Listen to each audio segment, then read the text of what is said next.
handle the truth. The Denise Simon Experience. The Truth Matrix. Vetting, exposing, drilling down to the truth. Rolling Thunder, this is Hitman, Seat, over. Hitman, this is Rolling Thunder, Seat out. The Denise Simon Experience. Exposing politics, lies, demagoguery, spin, fraud. Grid to suppress, Mike Charlie, 4 tree 5, 9er 2-1. Grid to mark, Mike Charlie, 4-7 tree 9er, 8-9er, out. Promoting individual situational awareness. Question, probe, notice, ask why. Mark smoke on the deck, 2 rounds HEPT, gas TOT 5-3.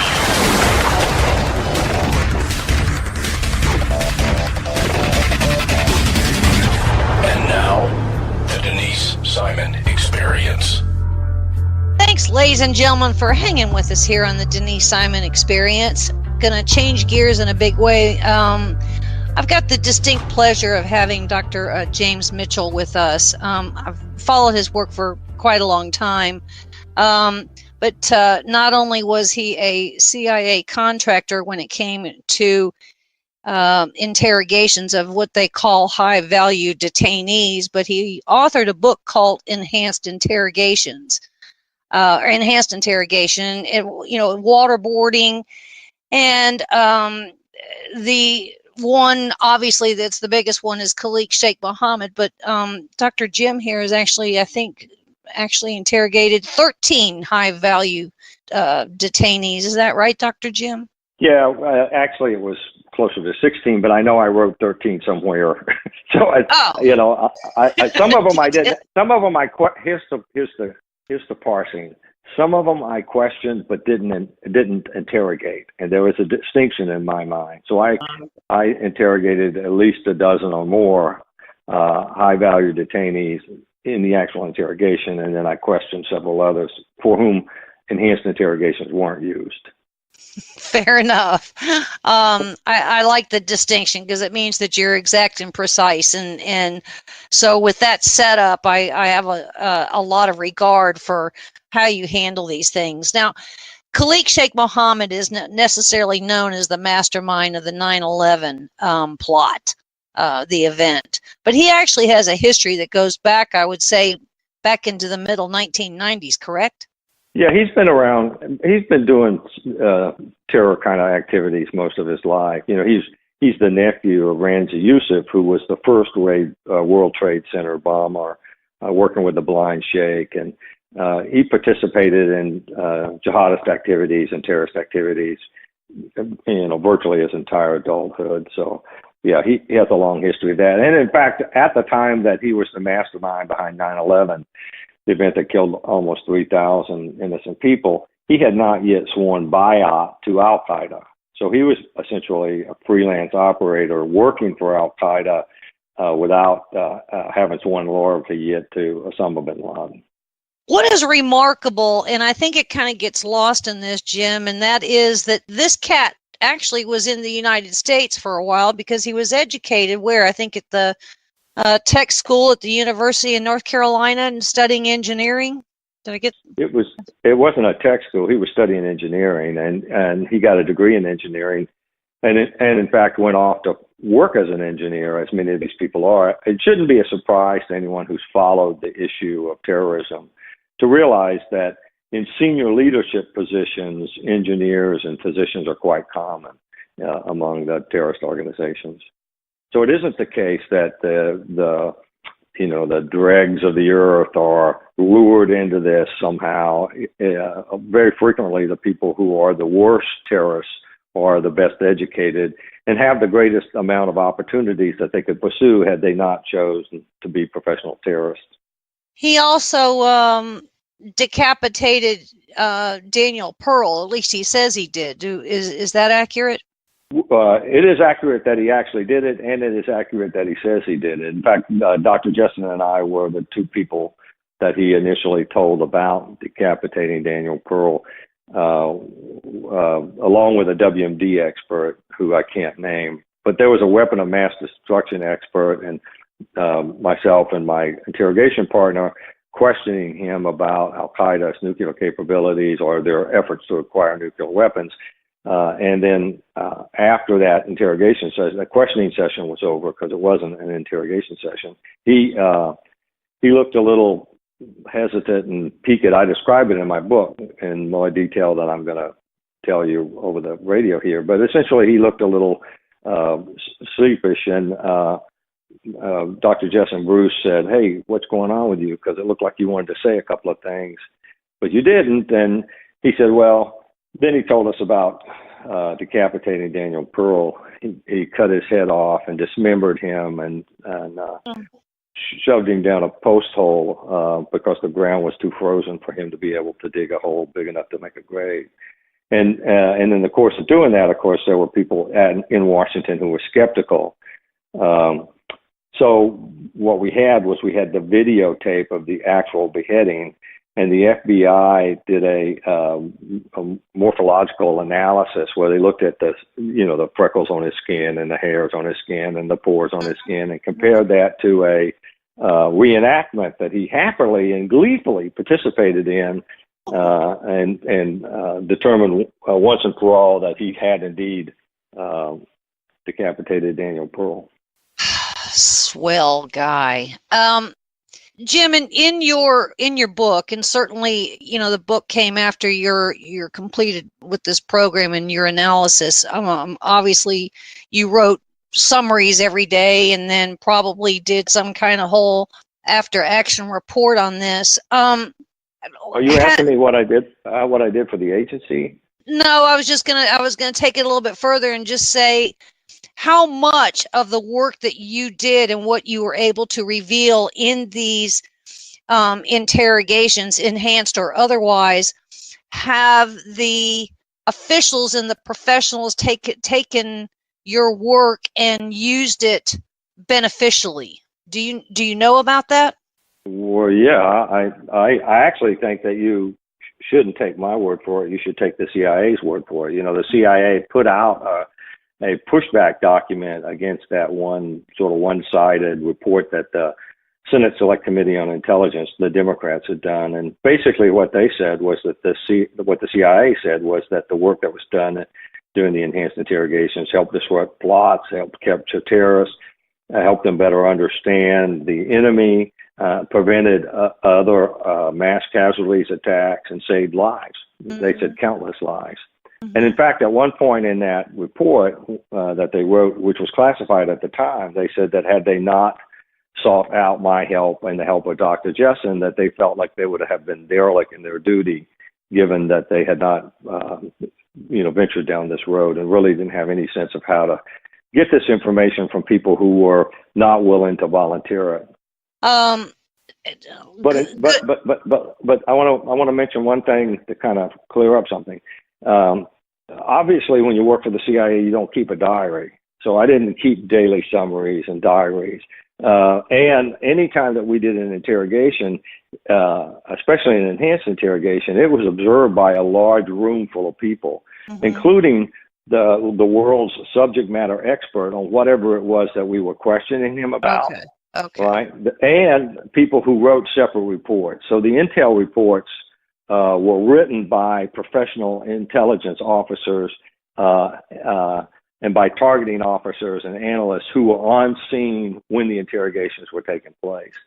I'm glad that you said that, because you mentioned that in the book, and I wanted to make sure that the listening audience necessarily understood that this wasn't just your work and Dr. Jessen's work against, the reader or whoever may be opposed to this kind of thing. So, oh no! In fact, Dr. Jessen and I, at least for enhanced interrogations, did not write up any of the intelligence reports. Okay.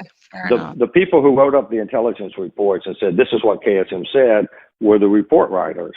They were the analysts and the targeters. We didn't do that. We described, from our perspective, what was used during the interrogation and what we thought the next step should be, but we didn't write the intel reports. We didn't make any sort of judgments about how useful or unuseful it was, because that's really not our job. That's not our area of expertise. Our job was to ask the questions, get the answers, and provide those answers to people who were watching and listening because they were there with us, who would in turn take that and decide, yes, it matches, no, it doesn't. This seems to be true. That seems to be a lie. We can use this. We can't use that. Let me take it a little more globally.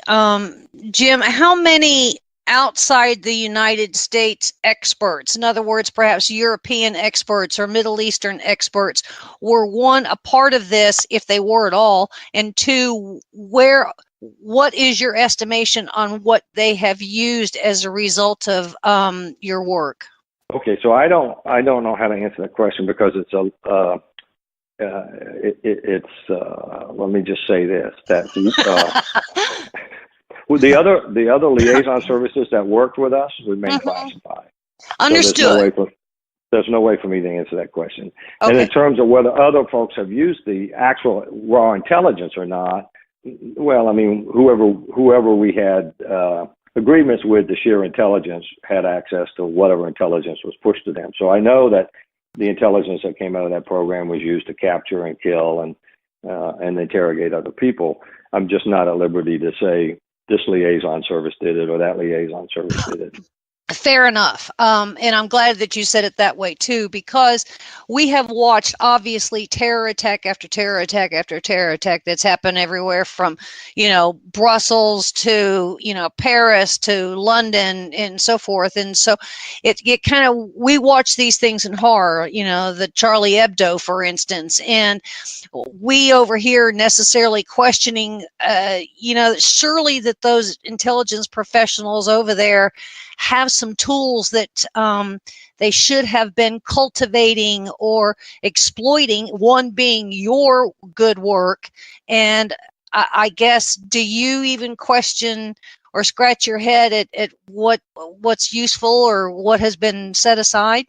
Well, the enhanced interrogations, and particularly waterboarding, were really only, I will say, supposed to be used on that rare group of individuals who had information that could stop a catastrophic attack, right? Mm-hmm. So when the agency asked me if I would get involved, they had credible intelligence suggesting that another catastrophic attack was in the works in the United States that could potentially kill hundreds of thousands of people, and that it might involve nuclear weapon or biological weapon or a chemical weapon. And they knew, if you follow George Tenet's writings, they knew that Osama bin Laden had met with the Pakistani scientists who pass out the the nuclear technology, and had asked him how long it would take to build a nuclear weapon, and the Pakistani scientists had said, well, the hard part's getting the fissionable material. And Osama bin Laden said, what if we've already got it? How long would it take then? Mm-hmm. And the president of the United States rightfully was not going to allow Al-Qaeda to do another catastrophic attack inside of the United States, hoping that someone they had captured would voluntarily provide information, particularly when they caught Abu Zubaydah, and he had months to voluntarily provide useful information, and he didn't. And so, if you read my book, you'll get a sense of why he shut down and what was done afterwards. But that was really what the point of the enhanced interrogation program was. And I would make that same point now. What is the president going to do the next time there's credible intelligence suggesting that there's going to be another catastrophic attack that could potentially kill thousands of Americans, and the terrorist that you've captured, the one who has the information, doesn't want to voluntarily provide it? Because after all, if you think about the Army Field Manual, which is all that they're currently allowed to use, the Army Field Manual is available on the internet. It describes each of the techniques. It tells you how they are thought to work. And it emphasizes that the entire point is to get voluntary information. And if there's going to be any changes made to that manual, it has to be posted 6 months in advance. Or is it 30 days? Either 30 days or 6 months, I can't remember, in advance, so that the public can review it and comment on it before they make those changes. So in my view, it's a how to resist interrogation manual for the bad guys. It's entirely compromised. And what I would ask, and I ask this quite a bit, is as Americans, I know it's an ugly business, and I know it's hard to think about, but as Americans, do we really want to wager the safety of our families, the safety of our children, on the bet that the terrorist will voluntarily provide information to save the lives of the people that his God sent them there to kill? I don't think they're going to do that. And in fact, they didn't do that. So they're perfectly willing to talk about past attacks, even the one that just led up to their capture, but they're not that willing to talk about future attacks or to provide information that could help you stop that. So I would make one other point. Because the intelligence community is limited strictly to the Army Field Manual, the mall cop down the street from me, there's a big shopping mall down the street from me, has more options for how to do interrogations than the intelligence community does. And that's not an accident. In my view, the previous administration, the Obama administration, wanted these terror attacks to be handled like law enforcement. To play, hunt and peck around the Middle East looking for the specific Al-Qaeda terrorist or ISIS terrorist who carried out some kind of an attack, and then to try them in a civilian court. And the problem with that, of course, is it's very difficult to get to the individual person who did it because they often die in the process of doing the attacks. And our civilian laws are not really set up for handling illegal acts of war. And the thing that President Bush did that was so fantastic was that when Al-Qaeda attacked us, rather than trying to find KSM and Ramzi bin Sheba and the others who would have been involved, he treated it like an illegal act of war and went after Al-Qaeda as a group rather than KSM as a person. And that initial attack kept them off balance and made it difficult for them to set off that second wave of catastrophic attacks that they had planned until the interrogation program could catch other people. And what your listeners may not know is there was indeed a second wave of catastrophic attacks in the works. And KSM had been funding a man named Hambali who had done a bunch of bombings over in the Thailand area and in Bali to set off this second wave of attacks. And he had already lined up people to act as muscle. They were in hand-to-hand combat training because they knew after United Flight 93 that they would have to fight the Americans. And as pilots to fly the planes into the buildings, and they were going to crash these planes into the tallest buildings in Los Angeles, Chicago, and Seattle. Well, KSM actually admitted that he didn't think that Bush would be such a cowboy, and it shocked him because previous administrations had kind of put their tail between their legs, correct? Right. What he had said was that when I asked him, what did you think would happen?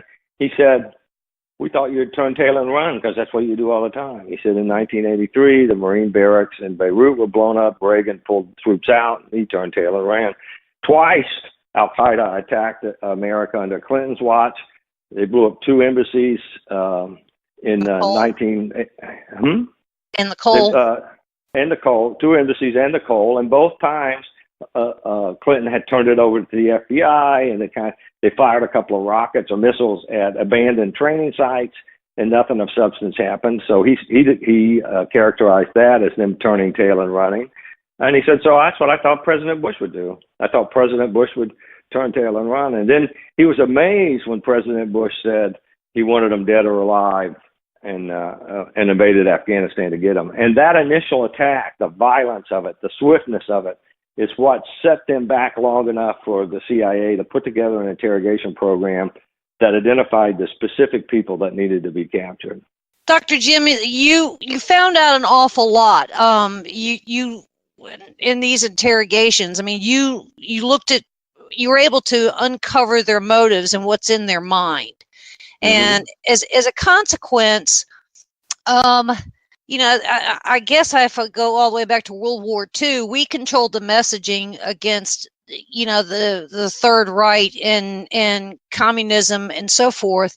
But it's almost like since then, there hasn't been any messaging. And I'm a little disappointed that we've kind of been all over the place, and we can't come up with some kind of concise, cogent propaganda, counterterrorism message that we have our allies join in with us to kind of break down this ideology. Am I way off base in that, or are we just kind of throwing some things out there and seeing what works? Well, I'm not part of those programs, so I don't know precisely what it is that they're currently doing. But I can tell you it's a very difficult thing to do. This particular ideology has been around for close to 1,400 years, and like sort of like shingles. It's active for a while, and then it's beaten back, and then it's active for a while, and then it's beaten back, and it's in the active phase now. And the things that's going to prevent us from ridding ourselves of this particular plague is if we treat it with so much political correctness, because this political correctness acts like a cloaking device. The fear of being called Islamophobic or the fear of being called a racist allows these groups to move into our country and to set up radical mosques and to spread their jihadi message in the open without us doing what really needs to be done. I mean, we should, there are things that we need to do, and I've been sort of asked what it is, because I think the voters really have hard decisions to make, right? And really, the only way that us folks who are ordinary can do anything effectively is with our vote. And so I really think that we do need an intelligence-oriented detention and interrogation program, and I don't think we have one now. But if we take that off the table, right, and we look at the other sorts of things, I think we need an aggressive surveillance and interdiction program for jihadi-minded people and groups, and we ought to monitor them wherever they are, wherever they gather, unfettered by political correctness. And in the past, I've heard people complain about the CIA and NSA and other intelligence organizations not connecting the dots before an attack. Well, what I would remind them, in the words of a 40-year CIA veteran who said this to me not long ago, is you can't connect the dots if you don't collect the dots. And so this effort to set aside the surveillance program, while it's spooky for folks like you and me to think about those kinds of surveillance programs, I trust the intelligence communities to look after our best interests. We give the IRS a lot more information than the intelligence community has about us, So, and I don't trust the IRS. Good segue. What I really believe is that we shouldn't elect lawmakers who want to take away the eyes and ears of our intelligence and law enforcement communities. And then the other thing there are other things that we can do, but the most critical thing that we can do is to better vet people who want to come into our country. We got to shut down this immigration lottery. We got to stop chain migration, and we got to refuse to let anyone in whose identities or potential associations with these terror groups are in question. We're under no obligation to take these people, and we shouldn't do it, And we need to locate and punish those people who fund terror activities. There's a money trail. And very often we follow that money trail to powerful people or countries or the leadership of some rogue countries. And I think we need to follow that where it goes and punish those people regardless of who it is. And I also think, and this is somewhat controversial, that we need to quit providing foreign aid to hostile countries that fund terrorists who want to kill us. Yay! I don't think the American taxpayers should be subsidizing their own attacks, their own deaths. I don't think that should happen. And because it's a long war, and I think we're actually playing whack-a-mole at the wrong end of that terrorist recruitment pipeline, I think we have to set aside this idea of multiculturalism and teach American values. We should demand that our schools teach American values, not identity politics. And until we start doing that, Prime Minister May, after the London attacks, said that they needed to do a better job of teaching British values to the terrorists who had attacked them, that they had failed to do that. Well, those guys had grown up, many of them, in London, in England. Yeah, exactly. They had gone to school there. and they have been raised there. And if by the time they get to be an adult, they don't understand what the Buddhist values are, then the Brits don't understand them either anymore. Well, here's what I found out in spending as much time as, and I spent years with these senior terrorists. It's not that they don't understand our values; they do. It's that they reject them. They told me that true Sharia and democracy cannot coexist because you don't get a vote in how you want to live your life. You don't get a vote in what laws you choose to follow or change a law. Those things were laid out 1,400 years ago in the Quran and in the perfect words and deeds of the Prophet, and including which foot you enter a room with, right? And you don't get to change that. What you have to do is just submit to it. I think we got to stop that from happening. Ladies and gentlemen, remarkable presentation and conversation that we're having with Dr. James Mitchell, who was the one of the founders of the Enhanced Interrogation Program and the author of Enhanced Interrogation. If you don't have the book, please go get it. It just puts so many things in context, and it puts a true understanding into who these people are that are continuing to fester. So Dr. James Mitchell, thanks so much for being with us here on the Denise Simon Experience, and you're welcome back anytime, because your insight is remarkable, and it's gratifying to hear from you. Oh, thank you, ma'am. I appreciate being on.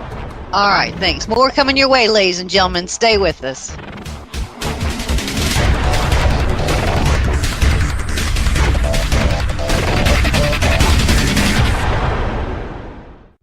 Hi, thank you for listening. My name is Ron Phillips, and I'm the owner and operations manager of Talk America Radio. It is with great pride that I offer you these two 24/7 streams of some of the finest talk radio programming in the country, but I need your support. Talk America Radio is a listener-supported network. That means we need your help to continue to offer the quality programming you're hearing right now. Please visit talkamericaradio.us and click the Support Us button. You can contribute monthly or send us a one-time amount. We'll put it to good use continuing to share the American voice. Thank you.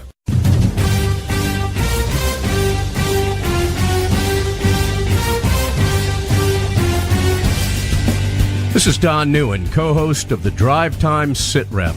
Join me as I call in to my Intel analyst, Denise Simon, for my daily situation report, or Sit Rep, the Drive Time Sit Rep. Check talkamericaradio.us for more information and show times. Hi, this is Captain Matt Bruce from the Captain's America Third Watch, and you're listening to Talk America Radio, the new dominant force in conservative talk radio. Hi, this is Donna Fiducia. And Don Newen from Cowboy Logic Radio. Ladies and gentlemen, if you don't go to sleep every night completely fatigued from trying to restore America from the destruction that is taking place, then you're simply not doing enough. Join us every Tuesday night, 9 p.m. Eastern, for Cowboy Logic Radio. let the restoration begin.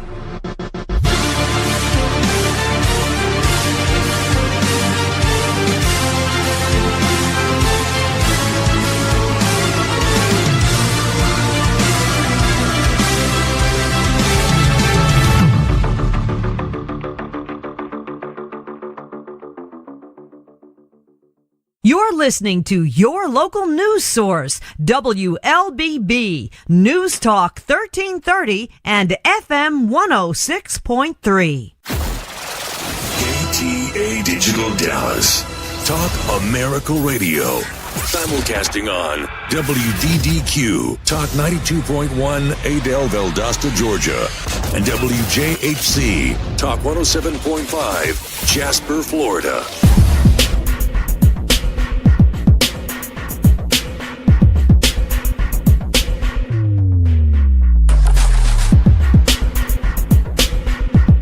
Thanks, ladies and gentlemen, for being with us here on the Denise Simon Experience. And with us to talk about Ed Bonekemper's book, is the best-selling author and editor, H.W. Crocker III. Now, Mr. Crocker is the author of his own What If novel, Armstrong, which imagines what may have happened if the Civil War General George Armstrong Custer had survived the Battle of Little Bighorn. Now, Armstrong 2 is available for pre-order on Amazon. So we have Mr. H.W., otherwise known as Harry, with us to talk about the 10 biggest Civil War blunders. And Harry, thanks so much for doing this. Sure, it's my pleasure. Now, before this book actually went to print or came out of the other side of production, we lost Edward, didn't we? Yes, it was unexpected. I mean, the book was literally going to the printer, and we got word that Ed Bonakemper had died. And so, I mean, I had actually brought, my day job is I'm a book editor. I actually brought Ed Bonakemper to Regnery Publishing, which has published his books. And he was a great guy. He was a officer, retired in the Coast Guard, a retired lawyer, and a great historian of the Civil War. And the other interesting thing about it, he was a very genial, nice man, but we also were on opposite sides of this. And because Ed is a big Union guy. He's a big supporter of General Grant, and I have written my own books on the Civil War. And I tend to take the pro-Robert E. Lee and Confederacy side. So we had very fun conversation. Yeah. There is a real following to all things Civil War, and I guess it's because it was really a battlefield here on our homeland that is still visitable. Is that a word, visitable?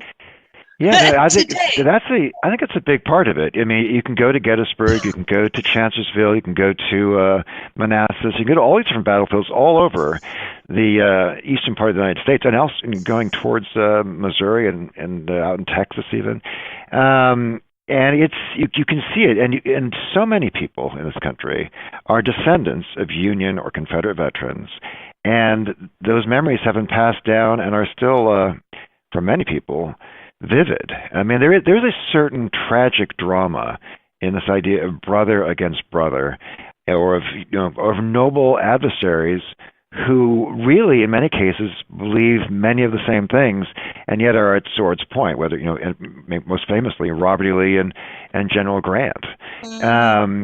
It's sad to me that so much of that great drama out of which emerged modern America, in recent years has been cast as this completely wrong-headed battle between, American Nazis on the one side in the South and the Federals. I mean, the understanding of the war, both immediately after the war and right up, through my boyhood in the 60s and 70s and later, was that this was a tragedy between two worthy opponents, both of whom had their own ideals. I mean, if you watch any Western movie of the 30s, 40s, 50s, 60s, 70s, you always find these sort of noble, if impoverished now, ex-Confederates who have gone west to seek their fortune. And they were treated with respect. Nowadays, that sort of perspective, which even veterans of the war themselves had, even the former combatants, has been lost in this strange sort of statue-tearing down, finger-pointing desecration of American history. Well, the book is very timely because we're seeing monuments come down. We got state legislatures and city councils that are all kind of getting involved. And I would argue that they don't even know the history. You've got certain kinds of, nefarious moneyed cells around these states that are saying, well, we have to take this statue down. We have to take this statue down, Robert E. Lee this and, William Sherman that. And yet the bigger story is out there to be read, and it's not. They don't understand it, do they? Well, you and I think, both can remember that Ken Burns documentary on the Civil War. It was very popular during, I think, the 90s, early 90s, probably. And this is a PBS documentary, multi-part documentary on PBS by Ken Burns, who's not a conservative. And yet, Ken Burns treated both sides with all due respect. He gave plenty of airtime to a historian named Shelby Foote, who was not only very pro-Confederate, in his personal beliefs, but also was a believed a man named Bedford Forrest, a dashing Confederate cavalry officer, was a great hero. And Bedford Forrest is now, of course, he's actually on the cover of my own politically incorrect guide to the Civil War. But Bedford Forrest was, he's almost ground zero of everything that all these, to my mind, anti-historical, anti-American protesters want to rip out of the pages of our history and out of our parks and out of everything that we have to remember these fallen soldiers. Now his statue was in Kentucky that just came down. Is that right? He was buried in Memphis, and there was also he was going to be unearthed.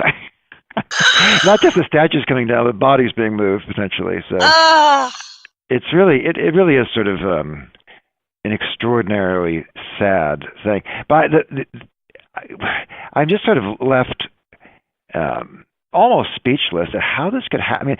I mean, maybe you have the same reaction, is that this country I'm 50 plus years old, and this country has changed so dramatically in that time in its understanding of itself in ways that I can barely comprehend. I can barely compute, yes. Now, outside my window, I live right near a Confederate battlefield. I live on a former Confederate campsite. There's my American flag out there, and I look out there, and I sometimes think, what the heck happened to this country? I've always, all my life, been very pro-military, very patriotic, and I'm astonished at how this country has changed. I used the word a minute ago to somebody that said, I have never been more disgusted. And then I said, I think I say that every week. So I don't. Well, I'll tell you, in one way, that this is the reason why maybe Ed Vonnegut, to a degree, and certainly I can say full-heartedly in my own books, I've written lots of history books, is the reason why I write history is because I want to get out there to a broad general public in ways that are easily understood, the American story, so that people remember our past and remember what it was actually like, whether it's the Civil War or whether it's the World War I generation or the World War II generation, or in this latest book I've been coming out this summer, a hero like George Armstrong Custer. What would have happened to Custer if he had survived the Battle of Little Bighorn and moved west? Which is sort of fun to story. It's a comical, adventurous novel, but just to put yourself back in that time and to think about how these people actually, what their ideals were and what they thought of America's future. Well, it takes, I would say, Harry, a lot of critical thinking. I mean, and I appreciate the work that Edward Bonekemper did on the 10 biggest Civil War blunders, because that takes some critical thinking to look back at the larger picture and to say the what ifs. And you're Ed, carrying the baton.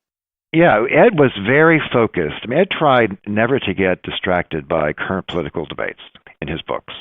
His books are laser focused on these sort of what ifs, which are rooted completely not in politics but in history, though some of these historical decisions are in fact political ones. I mean, one of the best ones, I think, in his book, The 10 Biggest Blunders of the Civil War, is the South's mistaken confidence in the power of what they called King Cotton. Because we all know that the North, at the outbreak of the Civil War, attempted to blockade all of the southern ports, and they did that in the course of time fairly successfully.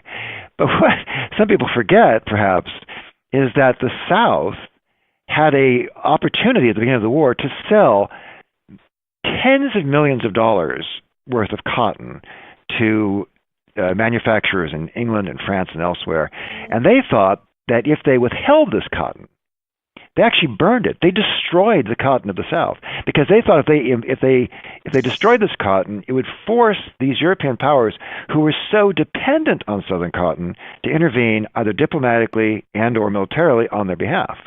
Which, of course, they didn't do because a country like England simply said, okay, I guess we'll get our cotton from India then. Yeah. So it was just an example of where the South shot itself in the head. Or another example, which Bonekemper cites, is, which was a political decision, was there was a huge disparity between the South and the North in available manpower.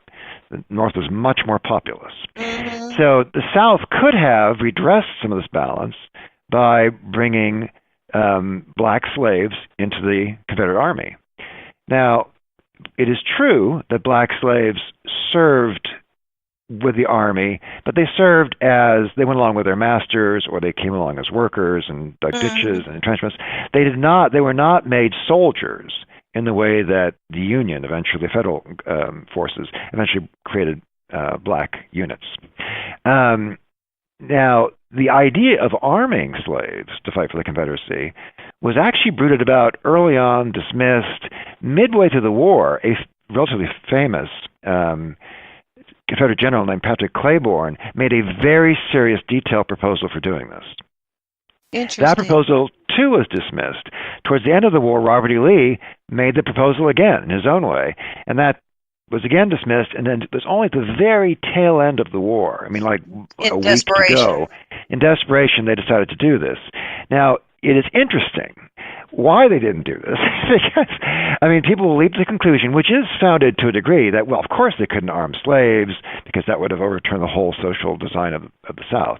Well, up to a point.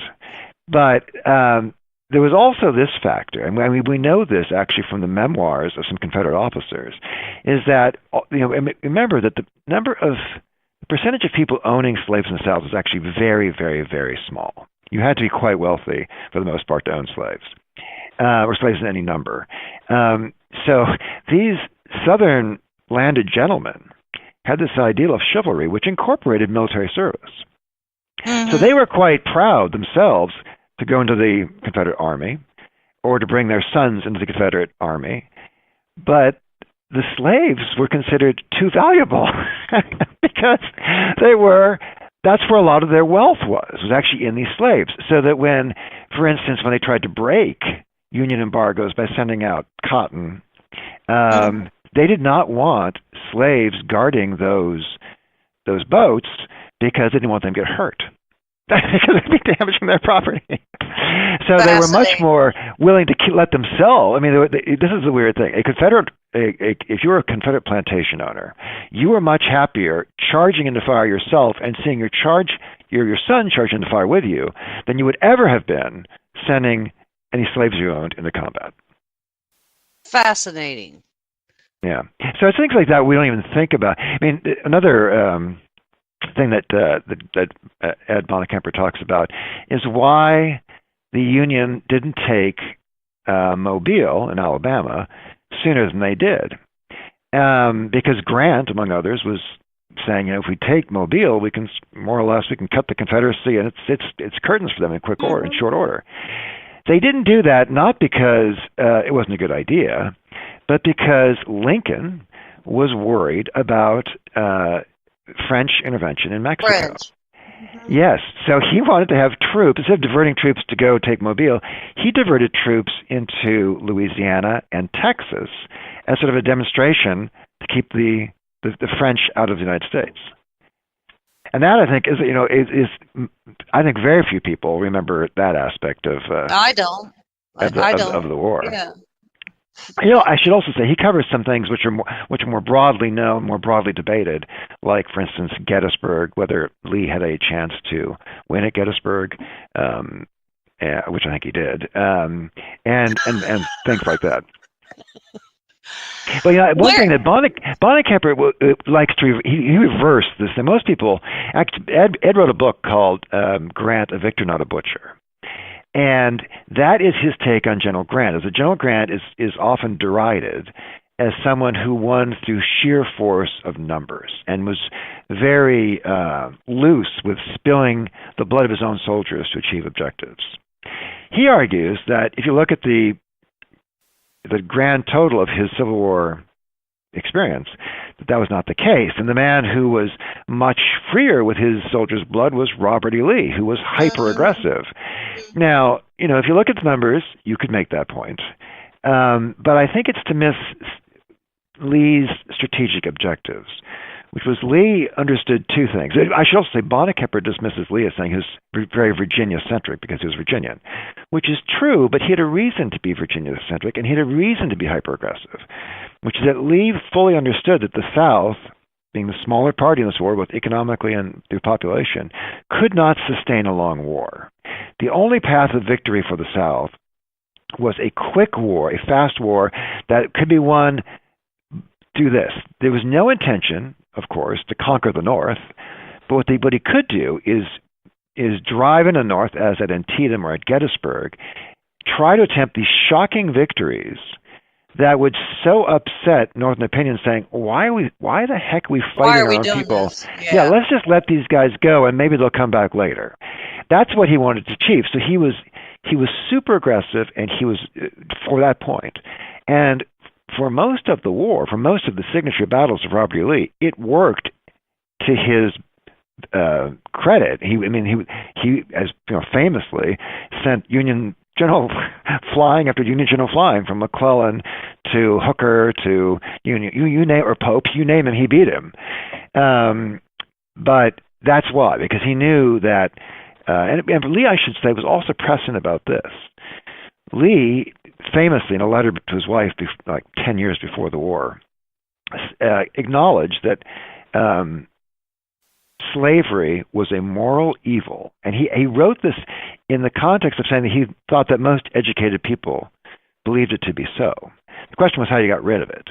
And he realized that though the South wanted to make its argument this was a battle over its states' rights, its constitutional rights, that inevitably the political battle would be fought on the basis of slavery, and that was a losing diplomatic battle for the South.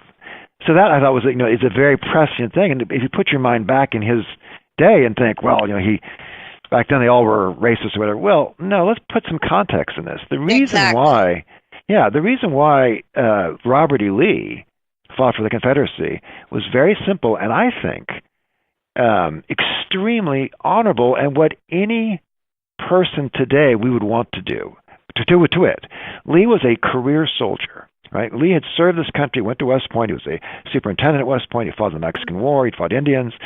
And he was offered command of the Union forces at the beginning of the war. But Lee was a Virginian, and the Upper South seceded. They did not secede immediately. The states of the Lower South pull out first.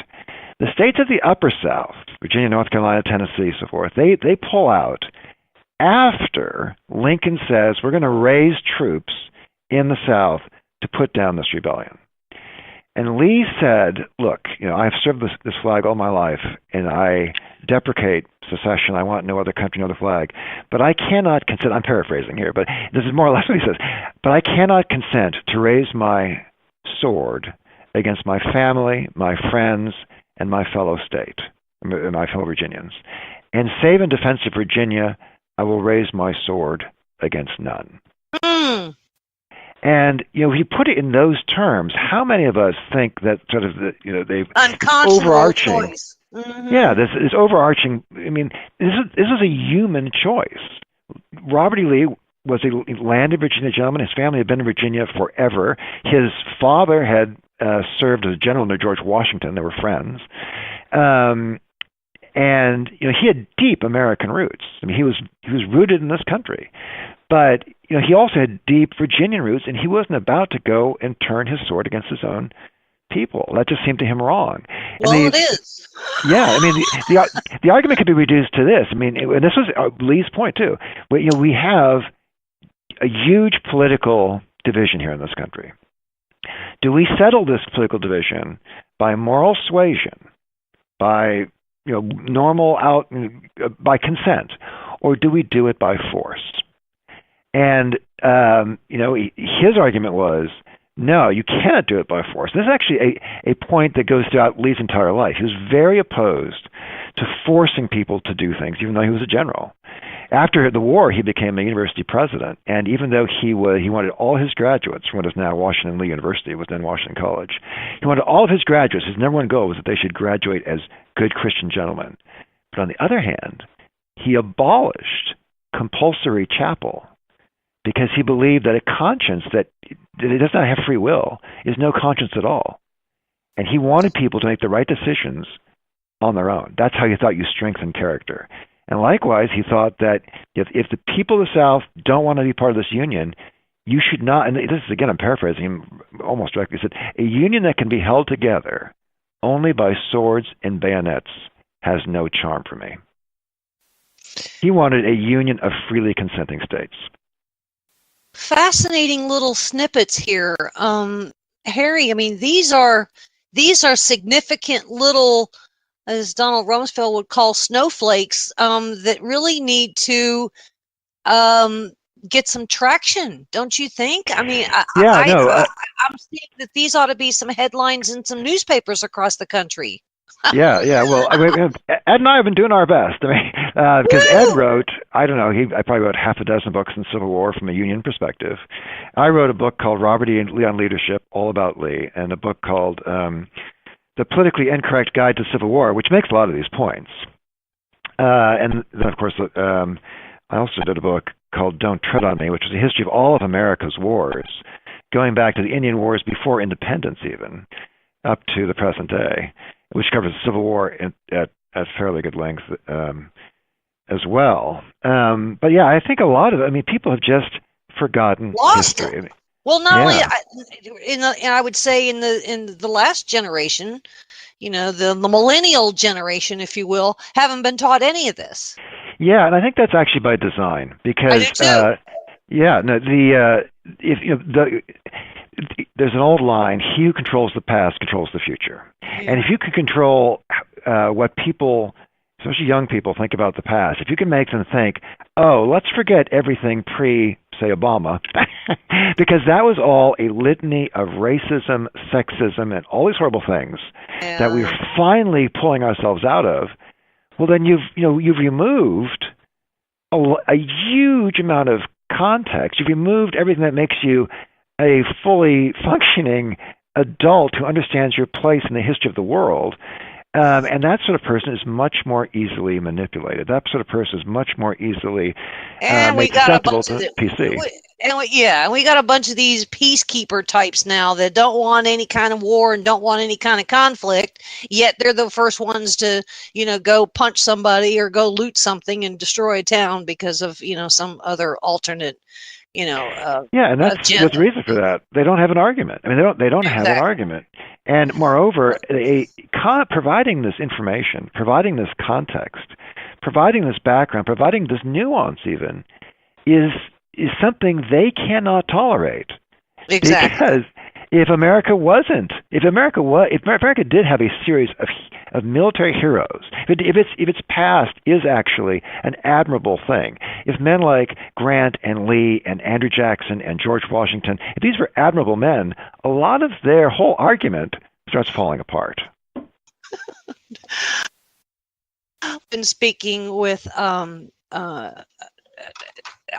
the book, The 10 Biggest Civil War Blunders, and I cannot appreciate how much, Harry, that you have brought to this conversation. Harry W. Crocker III, who has his own set of books. So thank you for this time and thank you for this good work. I would say that you're doing what education is not doing, and I guess that's the best you can do, is to put it out there.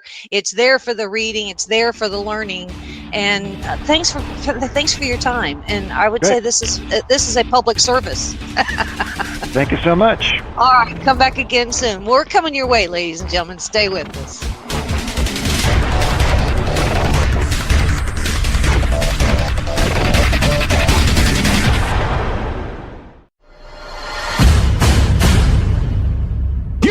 Handle the truth. The Denise Simon Experience. The Truth Matrix.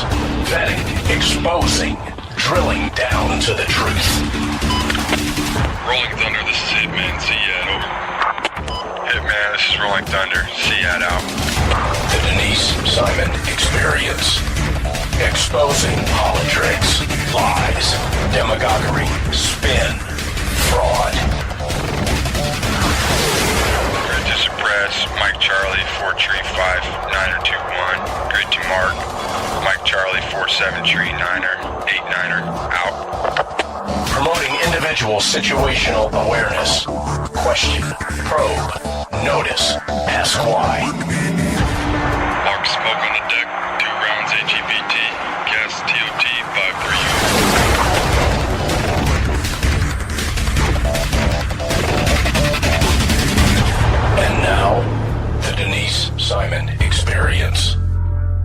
Hey, ladies and gentlemen, thanks for staying with us here on the Denise Simon Experience.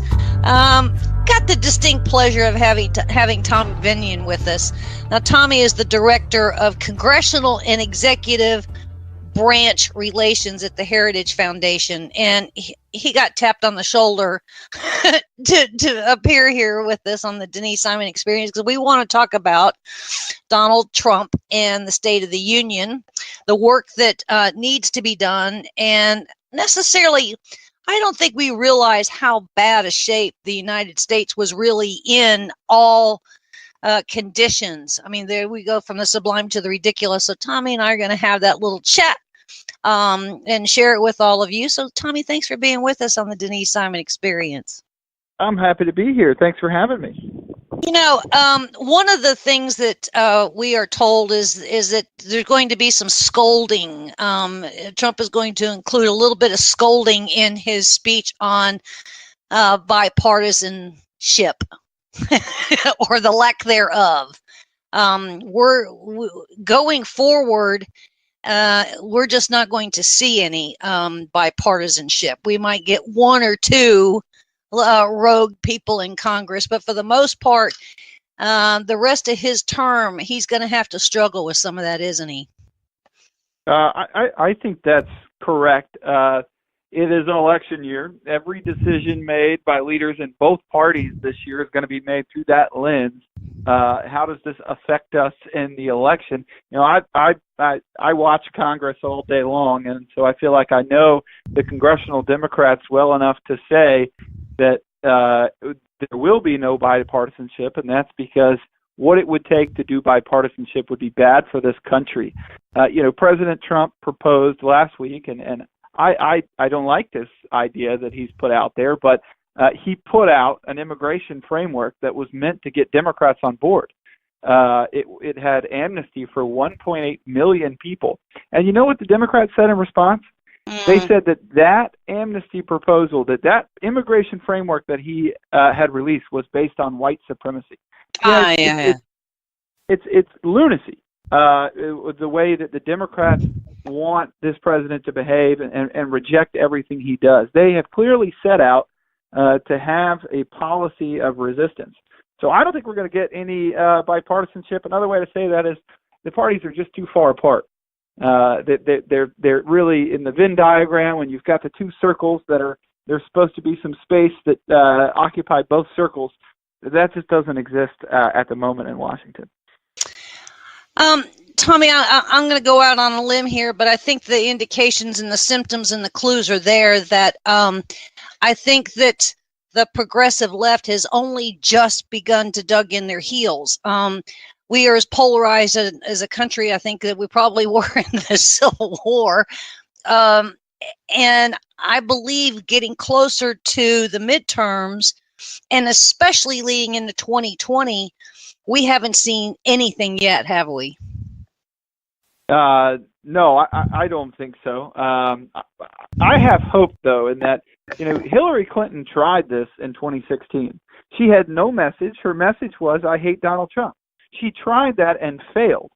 And the candidate with an actual message won, and that was Donald Trump. That's now President Trump. So, you know, to me, I think the left could look back at 2016 and learn their lesson and say, we've got to have a message. Now, if you're a Democrat, you've got a choice in what message you could have. It can be the Bernie Sanders socialism, let's be just like Europe until we're out of money, or, you know, there's the more moderate version of the Democrat Party. So if they decide to have a message, and if they decide to appeal to the middle, they're going to have to give up some of their litmus tests. They're going to have to stop calling Republicans racist every 15 minutes, but they could have a message. I'm a pessimist. I'm not sure that they're going to choose that route, but it's there for them if they want it. I hope I don't get this wrong, but there was actually a vote on the 20-week, I think this was in the Senate, on the 20-week abortion ban, correct? And they needed 60. They needed 60 votes, and they did not get them.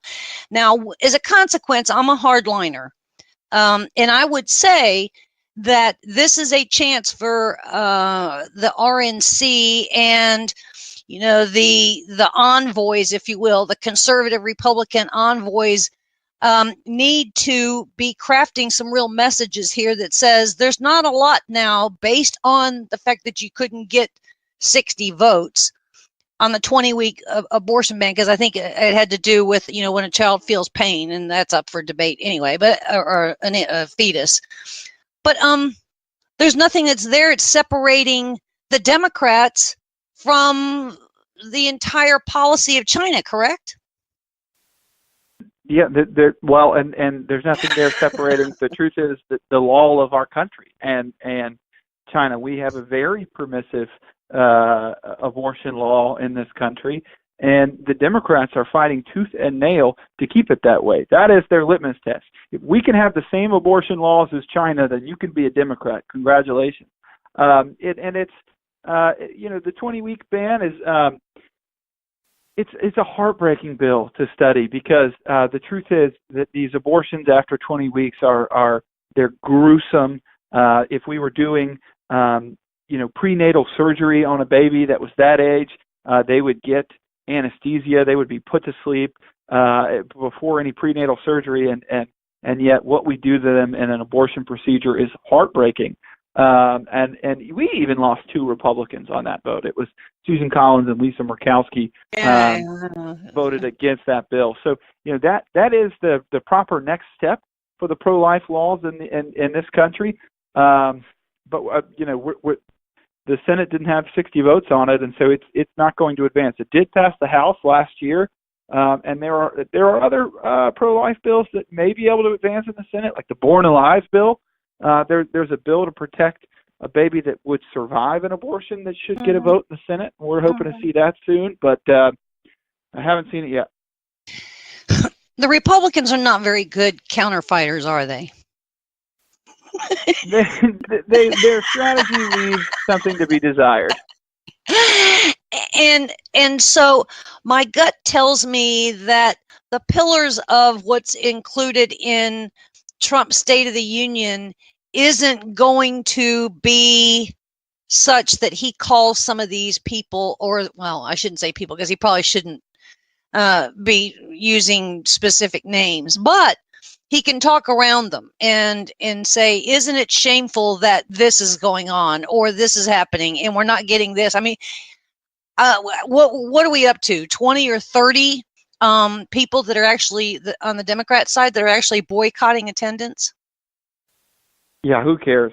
I think it is in that neighborhood, but if they can't be bothered to listen to what the president who won the election, the president that the people sent there, they can't be bothered to listen to what he has to say, then I don't care what they do tonight. They will spend the night trying to get attention for themselves, and they will fail at that, because it is important to listen to each other. This is the thing. If we started our conversation talking about bipartisanship, well, they don't even listen to each other. That's just they should feel embarrassed to admit that. Yeah, I do not have an open mind. I have a closed mind. I don't care what anybody else says. I'm right and everybody's wrong. Discussion over. That's what the Democrats who are boycotting tonight are saying, is that they don't care to have a discussion. And I think it's going to be interesting, because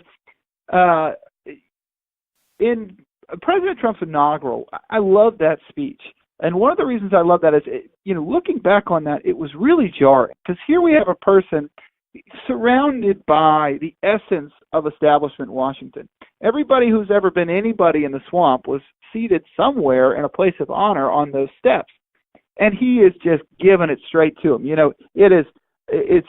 He says all of these aspects of of Washington winning over the American people are over. And I don't know that we had ever seen that before.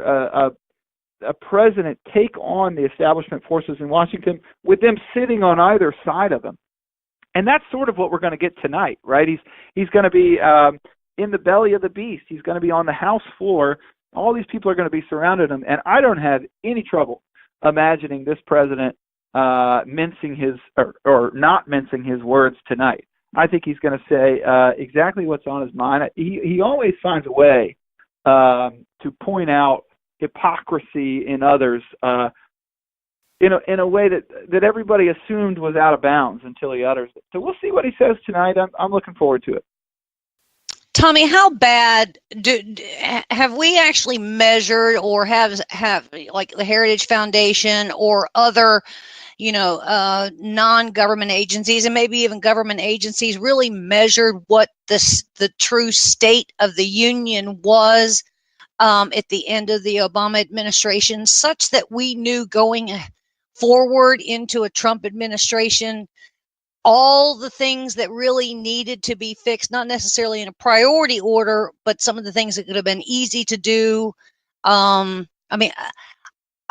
feel like there's still more that is coming that we just don't know about. I keep waiting for this big truckload of something to pull up and say, here's a whole bunch of whistleblowers, and this is what they need to tell us. I'm waiting for that moment. Am I nuts? No, careful, you're not. Careful nuts. with that answer. No, you're not nuts. The State of the Union when President Obama left office was bad. There's not a quick talking point on that because there's so much that goes into that. There's the economy, which we know was stagnated for a decade. Nobody got raises. The average wages were stuck. Unemployment was high. Things were just not getting better in the economy. There was no growth, and an economy absolutely has to have growth. It can't stay the same size, and so that aspect of it was poor. Our influence throughout the globe was poor. It started with the apology tour in his first year of office, and it ended with giving up more and more sovereignty throughout his presidency, like doing things like signing the Paris climate change agreement, given the rest of the crazy countries around the world the ability to tell us how to manage things in terms of climate change. The state of our American military, our military is not in a state of readiness. We have let too many things lapse in our military. Our culture had started to erode. Race relations in this country were not very good at all. All you have to do is flip on primetime television to see that our culture has eroded, that our values are slipping away from us. And so at that time, the State of the Union was not good. And there's no quick talking point about it because it's all of those categories. And some of them have certainly turned around under President Trump. The economy is a great story for him to be telling tonight. You saw his tweet earlier this week that black unemployment was at an all-time low ever. That stocks are through the roof. There's job creation and economic growth. There's help wanted signs going back up again. That's absolutely right. And I think the economy leads the rest of it. Growth is important. We are rebuilding the American military. Our influence on the world stage is starting to return to us. The news doesn't want you to know that, but they respect the resolve of this country. That's in global diplomacy, respect for your resolve is way more important than whether they like you or not. Mm-hmm. Right? We're trying not to go to war with these people, not get invited to their cocktail party. Well, that's what George Bush said. Even Khalik Sheikh Mohammed said, this cat is a cowboy, and we didn't bet on that. So, I think we have another one. Yeah, absolutely right. And that's what. And they may, sure, they can find a tweet that they disagree with, but they respect our resolve again. And that's what we lost under President Obama. So some of those things are coming back. This speech is an important piece of that. But I got to say, I think the speech that he's going to give, in Dayton, Ohio, or Dallas, Texas, or somewhere like that, is just as important than this one he's going to give to Congress tonight. Can we talk about education here for a second? Because that is a major thing that I think is still as broken as it ever was, and certainly in the last 8 years. And yet we haven't heard much out of the Department of Education here in the last several months. Is that something that's been kind of cast aside here for some bigger things like infrastructure and budgets and immigration? Yeah, a little bit.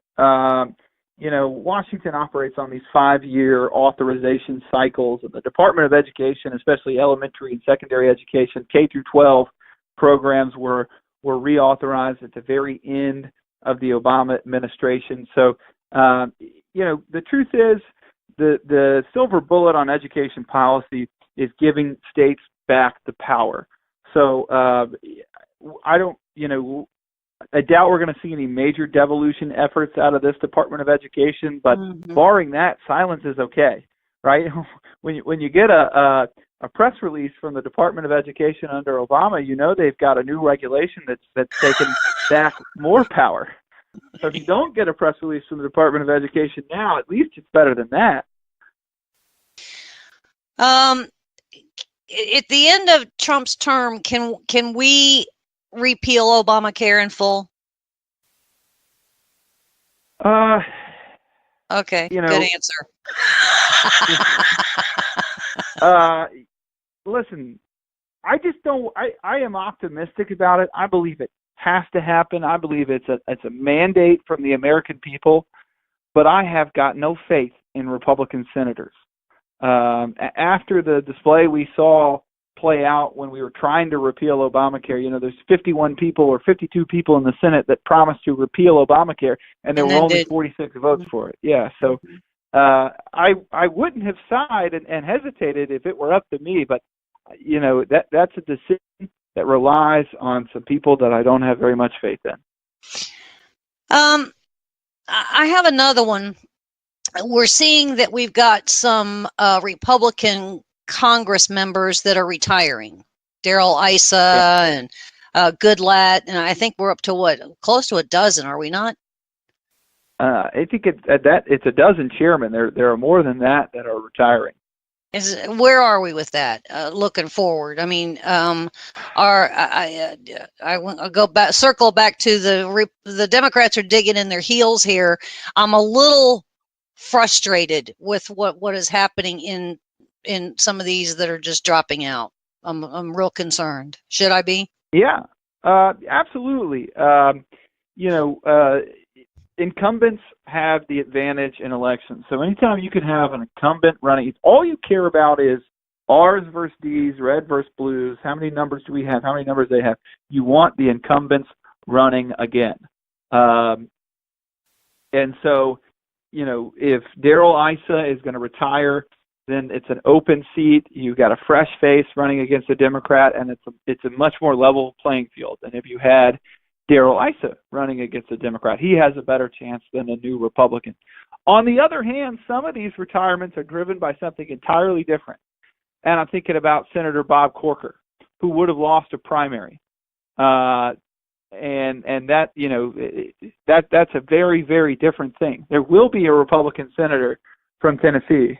It just won't be a never Trump, anti-Trump, agree with the Democrats about everything Senator Bob Corker. Mm-hmm. So there's two different trends. One is, Darrell Issa's, he's a chairman and he's retiring. He's not going to be a chairman anymore. He's not going to be a congressman anymore. There's another one that's Bob Corker is, and I think Jeff Flake is the same way, is running scared of the Republican base because of the way that they've governed in their time in office. So some of these retirements are regrettable, and some of them are a good sign for the Republican Party. Let's flip over here to immigration, because it is clearly something that, and I've read the majority of the Goodlatte bill, and I think that's probably one of the better ones, that the proposals that are out there, although I'm not jumping up and down about it. But how come it didn't get any traction? Well, I got to say, the announcement that the White House made late last week really undermined the Goodlatte bill. If House Republicans could have supported the Goodlatte bill, but there's no space to, and this is political speak, but there's no space to the right of President Trump on immigration. It's really hard to ask a moderate Republican in the House to vote for the Goodlatte bill when President Trump, of all people, is proposing an amnesty 3 times the size of that. And so, that proposal really it hurts. It stings. I'm not sure what the wisdom in proposing amnesty for 1.8 million people was. We little people out here think of there are two schools. One, he caved, or two, it's a ploy. Which is right? Yeah. Do we know? It remains to be seen. Shucks. Let me tell you this. You weren't going to drive a stake where it needed to go. Well, there aren't 218 votes. They're nowhere close for the Trump proposal in the House. All it did was undermine Goodlatte. And there are not 60 votes, nowhere close for the Trump proposal in the Senate. So the Trump proposal can't pass. The Senate is a terrible playing field. The Senate passed the Marco Rubio Gang of Eight, Chuck Schumer 11 million amnesty bill in 2013. They already passed that. So there's no sense in trying to figure out what will pass the Senate. It needs to start in the House, where there are conservatives like Bob Goodlatte, like Steve King, like Louie Gohmert, who can drag this eventual compromise to the right. Now, I don't think there's any doubt that eventually there is going to be a compromise. But I hope it looks a lot more like Goodlatte than it does like the Trump bill. And by the way, the difference between the Goodlatte bill and the Trump bill, the Goodlatte bill is a limited legal status for the 700,000 people that got DACA. They can become citizens the same way anybody else could. They could marry a citizen, or they could, apply for an employment-based visa and go to a citizen that way.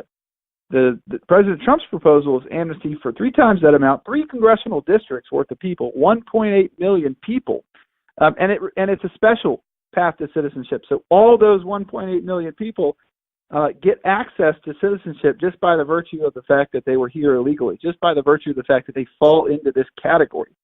They have no other special claim to citizenship. So that, to me, that the essence of the difference in the two proposals is in the number, and then the way that their legal status would operate after they get their amnesty. So we got a minute or two left here. So if you were sitting in front of Trump as he walks out there and is about to deliver, what are your words of wisdom, and what would you ask him? Did you include this and did you include that? What would you say to him? Well, it's we won a lot of things last year. Tax reform's the first on that list. Don't forget about Neil Gorsuch. Replacing Scalia on the court with a conservative was so important. That's a generational win. We've repealed 22 regulations for every one put in effect. The economy is booming. We had a great first year, and we can't forget to take a victory lap, to spike the football on that. And then let's look forward. Let's care about national security and rebuilding the American military, and figure out how we get those things out of this Congress. And other than that, it's don't be afraid. Don't let the news get you down, because you have won the war on the press, and you get to say what you want tonight without kowtowing to the media. Is this White House, in your opinion, Tommy, prepared for a prolonged progressive war that they're going to wage, I would say, with more width and depth in 2018? Yeah, well, they're more prepared than any other White House we've seen, or any other of the Republican candidates who would be in the White House. I mean, I think Trump sees the world in those terms. I think his staff sees the world in those terms. They understand who the left is, what role the media plays, why they're doing that. They are that shrewd. And so the left has a complicit media that's on their side, and that's a big time enemy. But I think that this White House does see them as an enemy, and I think that matters. Well, he's grown into the job. I mean, we have seen, and I don't think a lot of people have admitted that. I mean, this guy was a Democrat, and his family were Democrats. But I have seen him kind of grow into this job here a little bit, and I think that he's grown into it in a very positive way. I think he's seeing things for what they really were, and not when he was, a TV celebrity or at the Trump organization. Agreed? I absolutely agree with that. Yes. Okay, good answer. Ladies and gentlemen, we've been speaking with Tommy Binion, who is the Director of Congressional and Executive Branch Relations at the Heritage Foundation. I follow a lot of their work, and a lot of their people jump over here in the Denise Simon Experience with some experts, subject matter experts, such as Tommy, and help us with things that we need to know on the Denise Simon Experience. So, Tommy, thank you for your time, and I'm going to call you back. You bet. I'm looking forward to it. Yay, thank you. And there's more coming your way, ladies and gentlemen. Stay with us.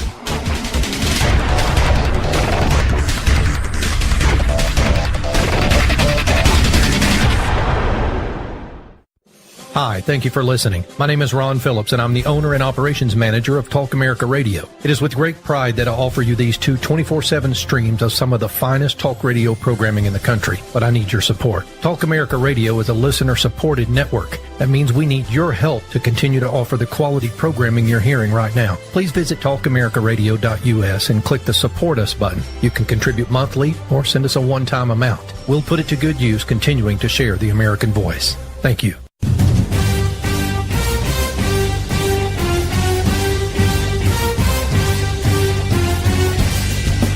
This is Don Newen, co-host of the Drive Time Sit Rep. Join me as I call in to my Intel analyst, Denise Simon, for my daily situation report, or Sit Rep, the Drive Time Sit Rep. Check talkamericaradio.us for more information and show times.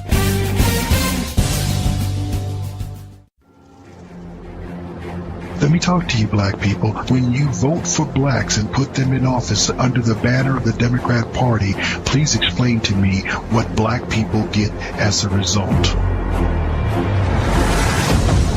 This was not a nap that we have been taking. We are in a coma. You know what the interesting thing about pensions is? That's today's money given to people who ain't doing nothing for you today. Get off that black Democrat tit that they've been sucking on. Your country is being stolen from you, and the promise is being stolen from your children, and they're telling you it's all right while the rest of the world is trying to lap us. Well, why are we doing so poorly? 2 words: teachers' unions. Are you kidding me?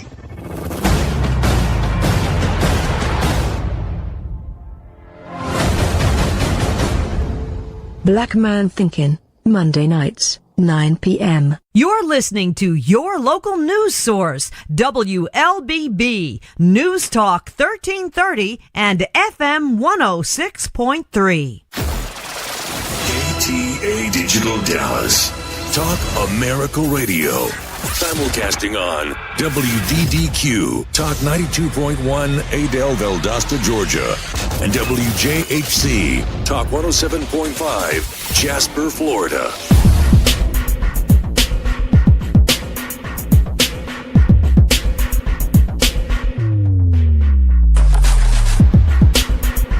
Ladies and gentlemen, please welcome once again Trevor Louden. Yeah. Thanks very much. Thanks, guys, for the great intro. Thanks to Joe and all the crew for organising this. And thanks to America for saving us in World War II. You know, I'm not kidding on that, people. You know, we were facing invasion by the Japanese army. If it hadn't been for your uncles and grandfathers and fathers at Guadalcanal and the Coral Sea in Midway, we would have been done, folks.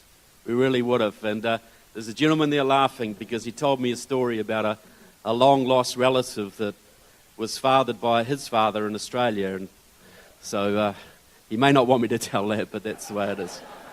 So, look, I want to talk about 3 things to do with the election straight up, then I'll get into my speech. The first thing is, I know how hard you guys work. I know the door knocking you do, the phone banking, the letter writing, the marches, the rallies, all of that hard work. You tell me this, was it worth it on election night?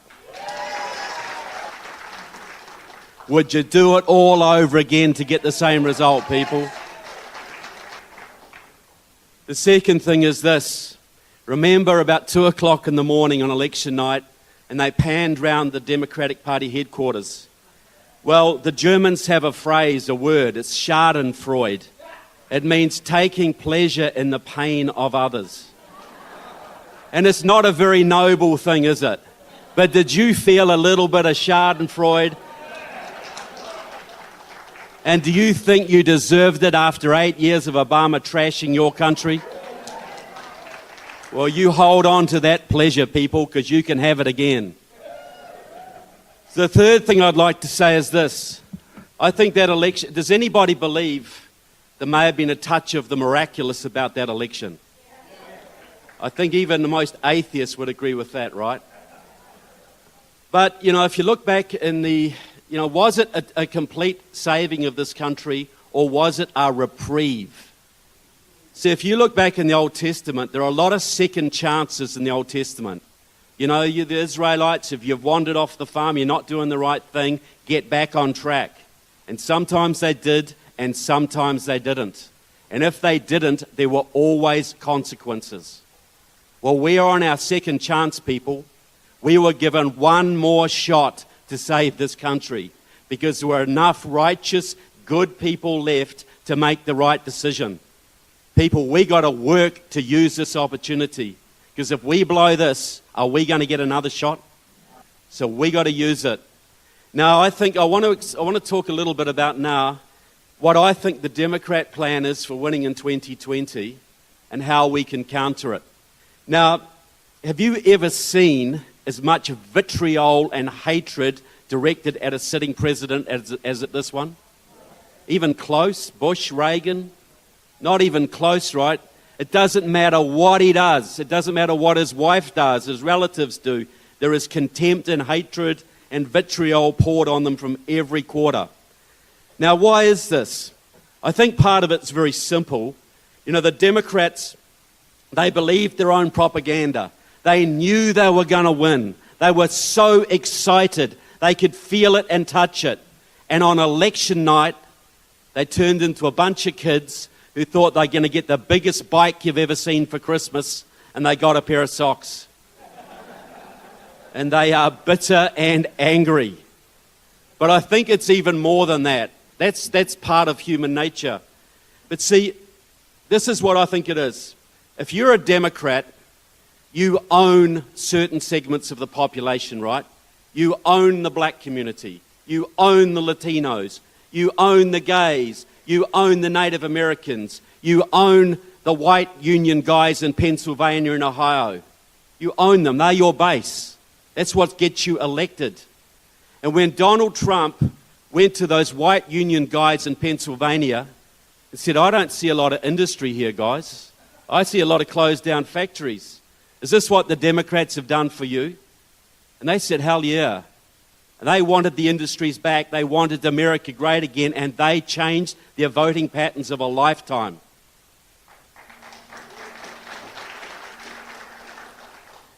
And when he went into the black communities and said, I don't see a lot of prosperity or jobs here, people. I see a lot of drugs and crime. Is this what Democrat rule has done for you? Well, vote for me, people. What have you got to lose? And they said, hell yeah. And a lot of them did. And now they've got the best, lowest unemployment they've ever had, folks. But see, this is what is freaking the Democrats out. Because they understand that if Donald Trump is a successful president, that if he gets the taxes down, he opens up the energy fields, he shuts down the flow of illegal immigrant labor across the southern border, if he stops the drugs coming into the inner cities, because the only place the drugs are coming through is through the slack border control, if he can stop all that, he can cause a realignment in American politics that we haven't seen for 60 years.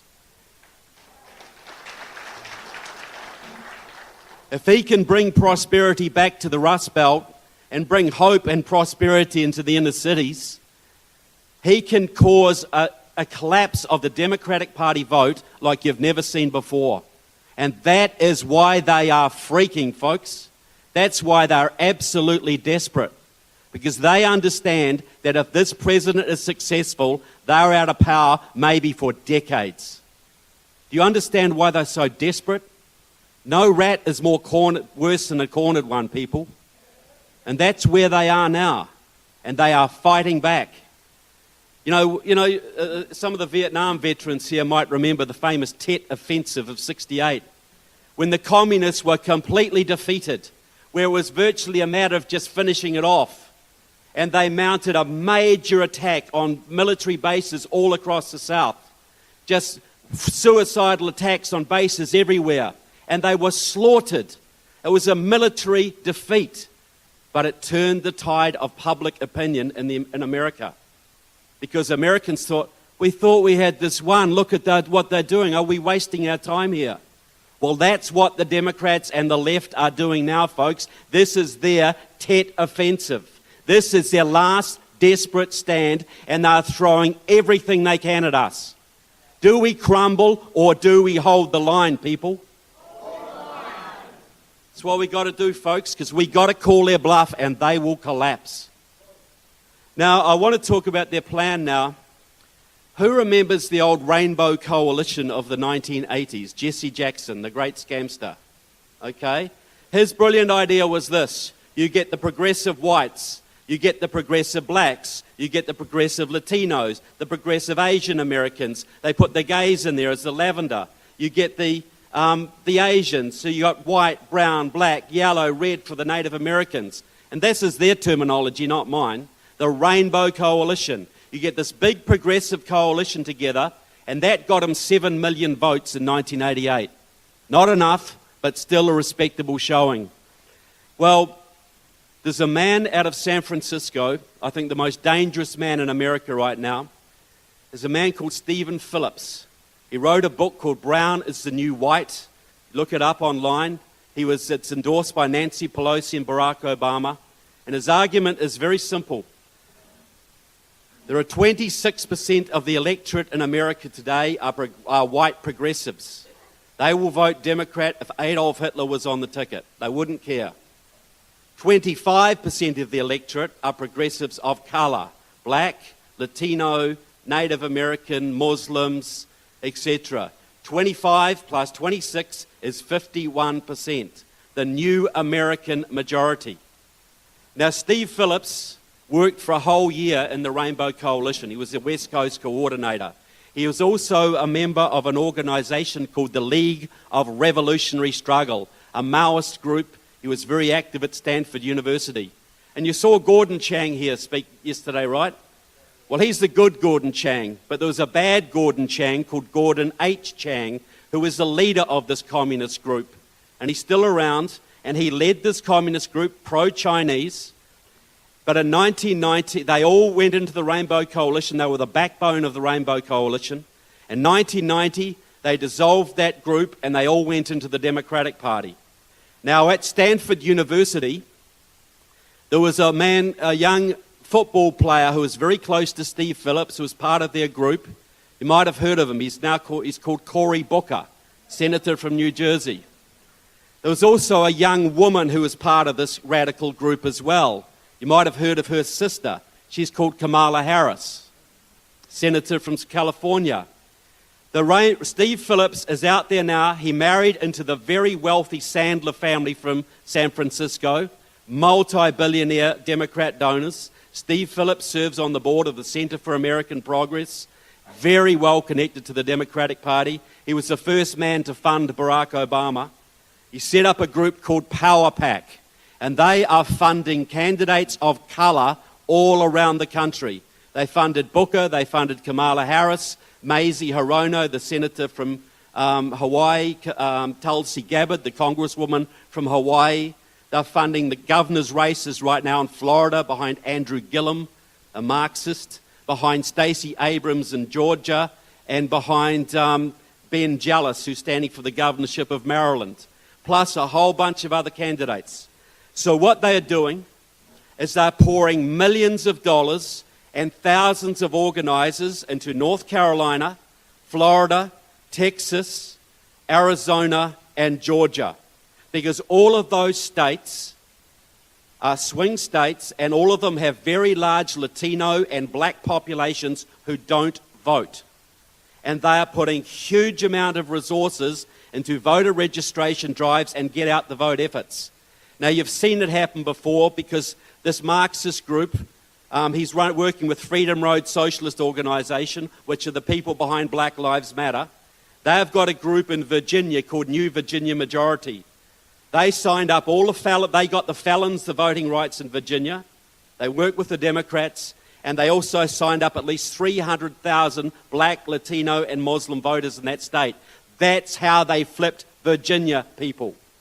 They're also working in Alabama, and Alabama's a very red state, but when they saw that Roy Moore was a damaged candidate, they smelt blood in the water, and they poured all their people in there, and they won that election.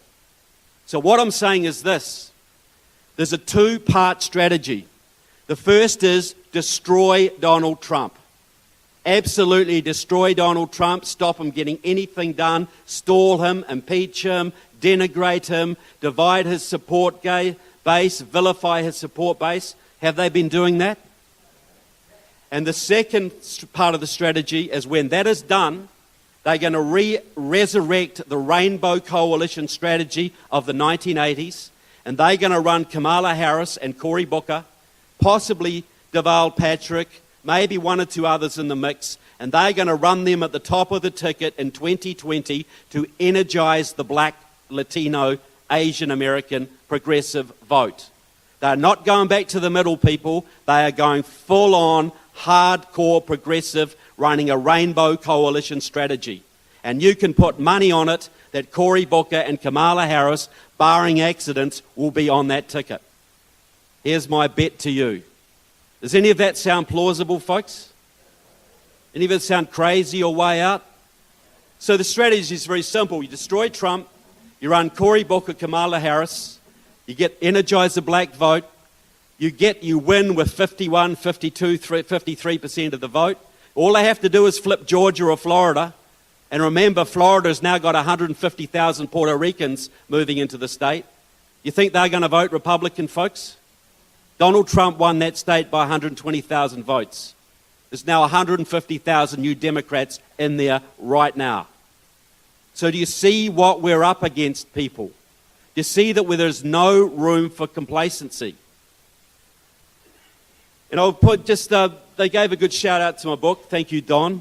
But I want you to also get the movie. Because what we say, my argument is this.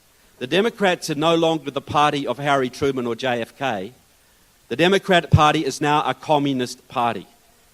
There are at least 100 members of the House and 20 members of the Senate who are so enmeshed in Muslim Brotherhood front groups or communist front groups or both, they couldn't pass an FBI background check to drive a school bus. Yet they're serving on the Armed Services Committee, the Homeland Security Committee, every major committee.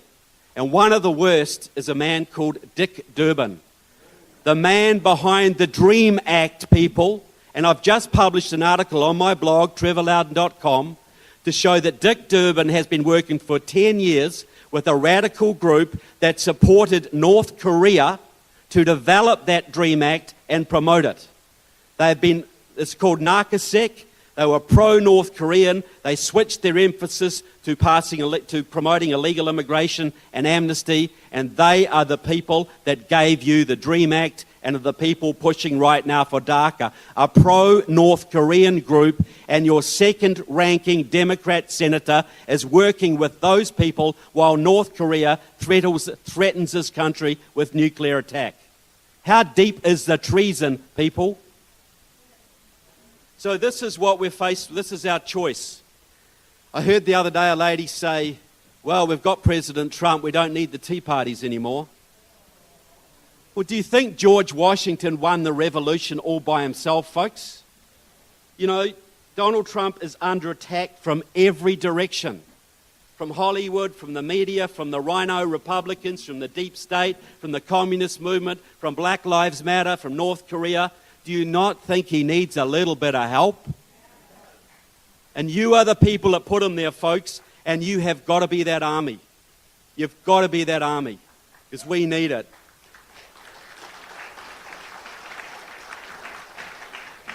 So this is our choice, people.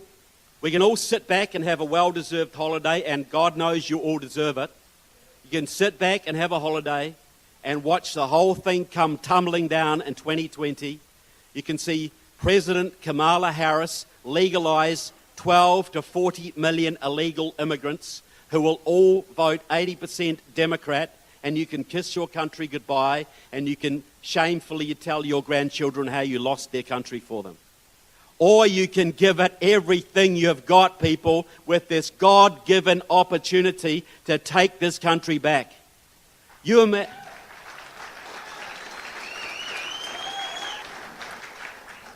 People say the Tea Party, well, you know, what are they? I'll tell you a story. About 3 years ago, I was in Jim Bridenstine's office in Washington, D.C. He's a very conservative rep from Oklahoma. He may be the next head of NASA. And he told me, he said, Trevor, on Friday, the Republicans are going to vote amnesty through the House. They'd already put it through the Senate.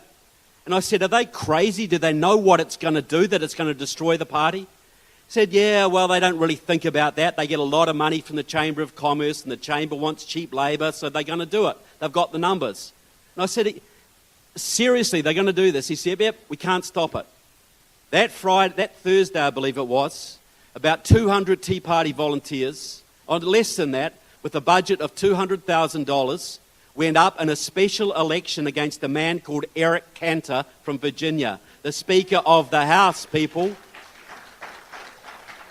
The top rhino, the big amnesty guy, Jeb Bush's protege, went right up, and Dave Bratt, with $200,000, went up against a man with $5 million in the bank with a few Tea Party volunteers and took him out by 8%. Amnesty was dead the next day, people. The rhinos freaked. They gave up. They said, we can't do this. And that stopped amnesty. That one election with a few Tea Party volunteers, less than what is in this room now, saved this country. Absolutely saved this country, folks. Don't ever let any of you tell me the Tea Party movement isn't the most important political movement we have seen for decades, folks. So this is our choice, and I think it's a very stark one. We can spend the next... What we got is very clear. One of the big things that Donald Trump needs is a clear majority in the Senate, because that's what's holding him back, people. Now, we've got 8 Republicans up for re-election in the Senate next year. One of them in Tennessee, right next door. Crocker stood down, but whoever's going to replace him. Every person in this room should be picking out one of those electorates, if you don't live in them, and getting involved in that Senate race.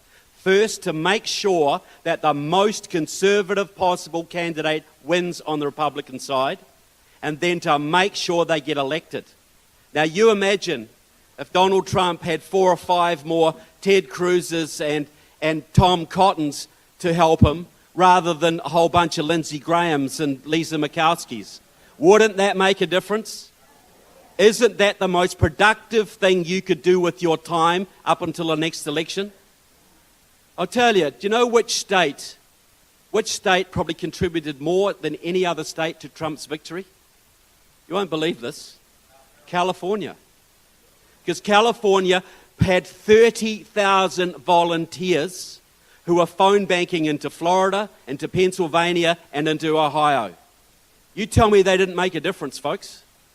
You don't have to be in one of these states to make a difference. You can door knock, go into Tennessee and door knock. You can phone bank into Tennessee or Montana or Wyoming or Florida. You can make a difference in those 7 critical states. We'll leave Ted Cruz there, he's fine. But those other 7 need to be replaced. That is the focus, people. That is the mission for the Tea Party in the next election, to make sure those states are won, and won with good conservatives. Can you think of anything else that will make more of a difference? So that's the mission, folks. So we got this choice. We can sit back, have a holiday, play more golf, catch more bass, whatever you do. And that's great. But you will have to confront your children and grandchildren one day and explain to them why you lost their country. Or we can give it everything we have within us, everything that's all our money, our time, our resources, our energy over the next year the next 2 years, we can give it everything we've got for our God, our country, our Constitution, and our family. Now, I can't promise you much, folks, but I can promise you two things. If we give it everything that's within us to turn this country around, and you just imagine, people, if President Trump can get the economy pumping again like it is, and even better, if he can close those southern borders and restore the Constitution, we will have an economic boom in this country like you have never seen, people. You will spark liberty revolutions all over this planet. Do you think Iran is going to stay under the control of the mullahs if we turn this country around? Do you think the common market, the EU, is going to keep suppressing its citizens if we turn this country around? Brexit will just be the first step, people. We will see revolutions across the Middle East, across Africa and Latin America if we turn this country around. And there'll be revolutions for freedom, people, not revolutions for tyranny.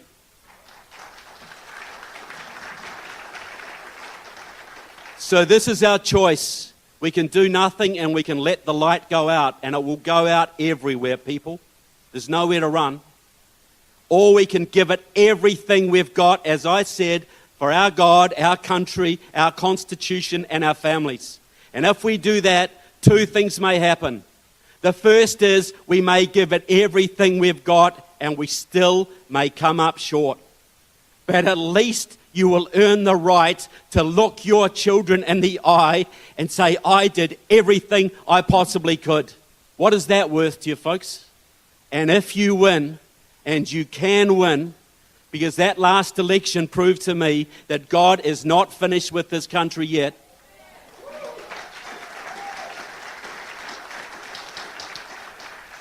If you win, folks, you will give your children not just the amazing country that you inherited, you will give your children the most prosperous, richest, and freest country the world has ever seen. You will spark liberty revolutions all over this planet, people. You will spread the flames of liberty across this globe. Is that worth fighting for?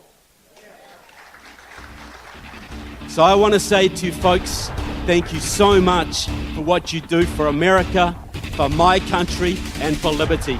God bless America, and God bless the Tea Party. Thank you.